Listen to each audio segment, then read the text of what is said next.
Do any of our parliamentarians have a response to Caroline Dineage's video there? Yes, John. John Nicholson, MP. Yeah, just very briefly, in one comment, I would say Caroline Dineage refers repeatedly to the EU's position and to her position.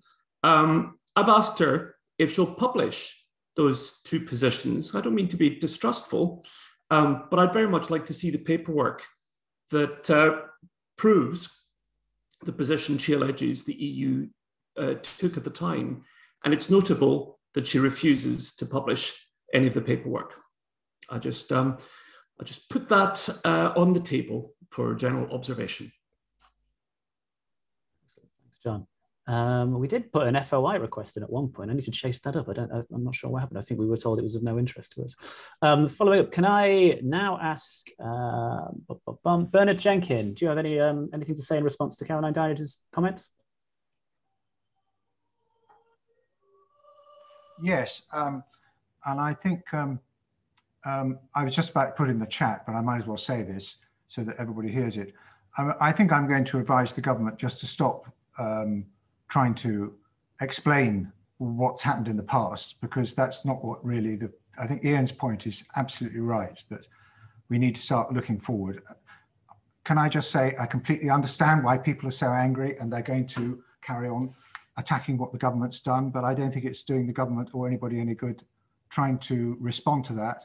I think it'd be much better if we concentrated on producing, altogether working on the practical solutions that we can put to the EU, which the EU will find difficult to resist.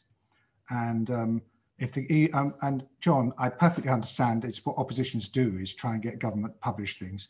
But at no point during the EU negotiations was the government ever going to publish its negotiating position. If we want the government to negotiate effectively over this, we must give them the safe space in which to conduct those private conversations, because they're far more likely to get a positive result. So I think that let's all try and work together for the future. And that's certainly what I am attempting to do. And I will join with my other parliamentarians, some of who've had great experience in government. I thought Hillary's tone was extremely bipartisan and very conciliatory, and considering what a passionate supporter of the European Union he is, I really respect that. And so I want to work. I'm going to react to the fishing point. The fishing, the really important, I shouldn't react to this really, but the really important thing about fishing is saving the ecology of our oceans from the absolute disaster of the common fisheries policy. And then there will be still fish to catch. I think that's much more important than the 26 million that we've given to the fishing industry. But maybe Hillary would agree with that point, that we're in grave danger of fishing our oceans right out. It's a different issue, but I regarded it as a conservation argument primarily, the fishing stuff. I just saw something in the chat. I probably shouldn't have mentioned fish. Thank you. Yeah, fish is very triggering for a lot of people in the chat. If I could just throw it to Lord Strasburger. Lord Strasburger, do you have any comments on Caroline Dineage's response? Well, I think it just showed what we knew already. The DCMS as a department is way down the pecking order in the government, and that's part of why this problem has arisen. This problem wasn't given enough importance and enough prominence in the negotiations. I'm sure the government now realizes what it's done, but it's struggling to find a way out of it. And the fact that she just sent us a recorded message and didn't even bother to come and listen to what the industry's got to say, I think it's just, I'm going to say it, I'm as angry as Ian is. But he controlled himself and I'm not. I'm furious with the way the government is just sticking its fingers in its ears and flanneling away and telling us about round tables for this and that. It's all kicking the can down the road. None of it is solving the problem. We have to go to Brussels and talk about it and find a sensible way through it. And the minister just saying my door is open is nowhere near good enough. So let's get on with this. Let's get this fixed. And the Right Honourable Hilary Benn, MP, anything to say about Caroline Dinage's comments there? Well, look, it's a fair point that people aren't going to publish what they asked for in a negotiation. But let's move away from that and say, could you please, British government and the European Commission, set out what your policy considerations are here? Because in the end, if we're going to win the campaign, which we are, we're going to have to get them both to shift. Because part of what we're going to have to do is to take all of the emotion and the organisation and turn it into a specific policy proposal. And in order to do that, as in any negotiation, you have to understand where each side comes from.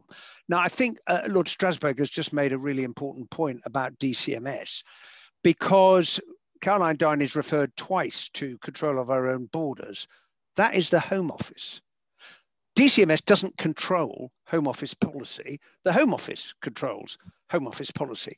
So one of the things that it seems to me the campaign needs to do is to go to talk to the Home Office. I saw a comment in the chat where somebody said, does the Home Office really think that Tories are going to suddenly run away from their gig and try and live permanently in the United Kingdom when they've got a disappointed audience to perform in front of? I don't think so. I also would like to suggest that a delegation goes to see the Commission, because we could ask the Commission the question, so what was it you were prepared to put forward? And what are your red lines now?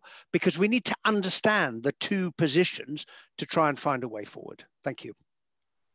Thank you. Can I just, before I just throw back to Ian for 1 second, I'd just like to raise something. So we ran a piece earlier this week where we spoke to Tim and David Martin from the FAC, who spoke earlier. It was very powerful words said. One was that words won't save careers, and that time is very much of the essence. And I think that there's a kind of fear that we could be having this panel again in 6 months' time. What I would say is that bands are trying to book tours now. Crew need to know where they're going to be next year when the road opens up again, and they can't. I mean, there's a blessing that COVID has kind of put things on ice in one sense, but in the other sense, touring will resume next year and people don't know what they're supposed to do. Could I just ask some of the parliamentarians when they see like a rough time frame for when real concrete answers will be visible?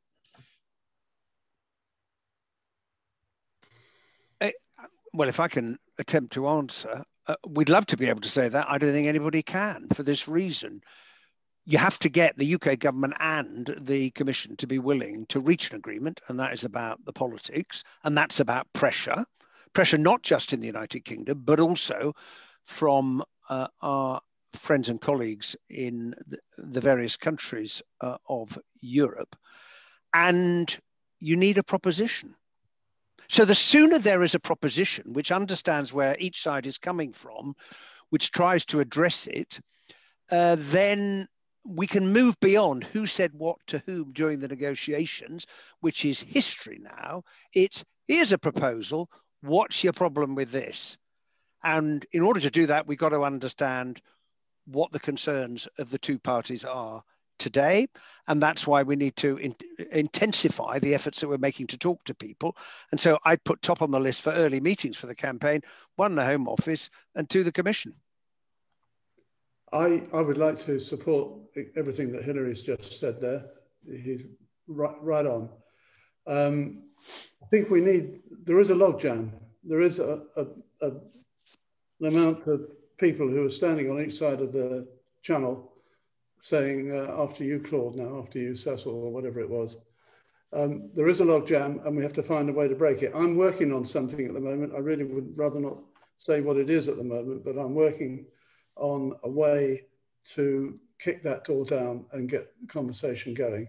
And I hope I'll know a bit more about that in a few weeks' time.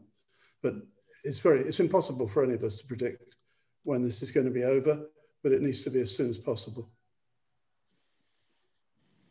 Excellent. Thank you very much. Ian, I believe you have something to add, and Olivia has asked me to remind you that time is of the essence. Oh, right. Okay. This is one sentence, more or less. Thanks to Lord Strasbourg for noting me holding my anger in. I can assure you it's boiling hot. It's white hot. And I reflect the anger across the whole of the industries. I hear it every day nearly. And we are boiling hot anger. But let's use that anger for positive change. Forget blame. Let's find solutions. And this anger is not going away until we get a solution. So let's carry on touring. Let's find a solution. Let's move forward. And thank you to everyone that's contributed today from me personally. Thank you. So I would also like to thank everyone who took part in today's summit and everyone who's joined in to view it. I would like to remind you all that this will be available to download and view online later on. I understand Eventbrite has been acting up for some people, but you can jump back in and revisit today's excellent comments. I'd just like to end by saying that, as we said, so the one thing that keeps recurring here throughout today is that this is a very human problem. This isn't necessarily about politics or numbers, although, you know, that is what it boils down to, essentially.